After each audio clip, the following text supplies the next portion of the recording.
Because of the coronavirus pandemic, I'm currently in my hometown of Lockport, Illinois.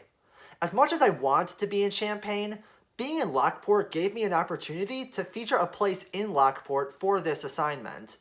I feel that this was advantageous for me because I could tell a story that I know hasn't been told by anyone else for this assignment.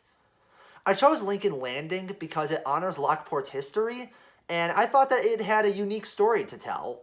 That, and the fact that it's still open and I can actually create content there.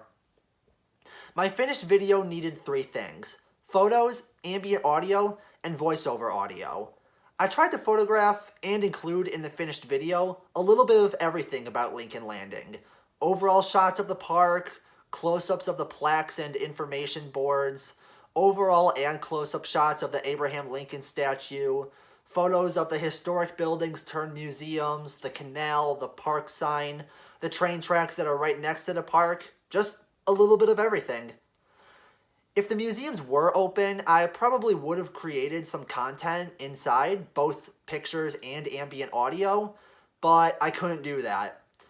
For ambient audio, I was limited with what I could record. There really wasn't a lot of other sounds at Lincoln Landing other than the wind or the cars on nearby roads.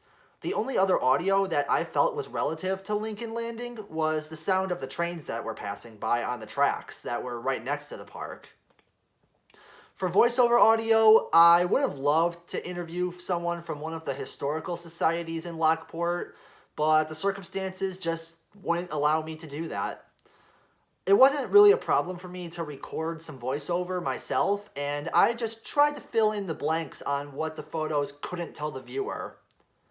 The most difficult part of this project was definitely creating content from passing trains, because I had to wait for them for sometimes hours on end. And it took me multiple attempts to get all the photos and audio that I needed from the trains. Editing the sequences into my finished video took a little bit of effort, but I'm happy with how that sequence turned out, and I'm happy with how the video as a whole turned out. I enjoyed telling the story about Lincoln Landing in this way.